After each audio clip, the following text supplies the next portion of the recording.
And a mom and her two young kids are dead after a suspected DWI crash late last night.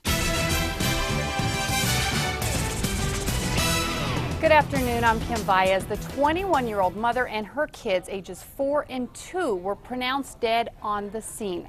The driver of the car, the kids' father, who police believe was drunk. News 13's Ian Schwartz is live in the Newsplex with more. Kim, investigators say the woman and her boyfriend were drinking at her mother's house when the two got into a fight. That's when they left and drove off with their children in tow.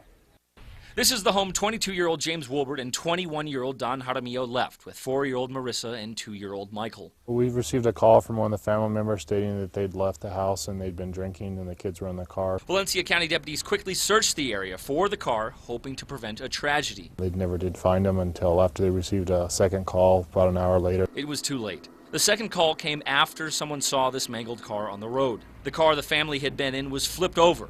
Wilbert and the children had all been ejected. Deputies say the children were not restrained. No seat belts, no car seats. Jaramillo and the couple's 2 children died at the scene. It's a real sad thing. It shouldn't happen. These kids haven't had a chance to do anything in their life yet. The only survivor was Wilbert. Deputies believe he had been drinking by what family members told them, and as well from evidence they found at the scene. He smelled of it. There was alcohol found at the scene. Wilbert was taken to the hospital and is in serious condition. Police took a blood sample from Wilbert to determine if he was drunk. So we got a lot of investigation to still do, but we're looking at possibly filing charges on him.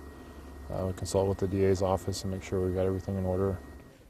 Police say Wilbert could face vehicular homicide charges for the death of his girlfriend and their kids. He had just gotten out of jail yesterday for fraud and forgery charges. Kim, back to you. Okay, thanks, Ian. Now, investigators say speed was a factor in the crash as well, but they're still studying evidence to determine just how fast Wilbert was driving. An Albuquerque man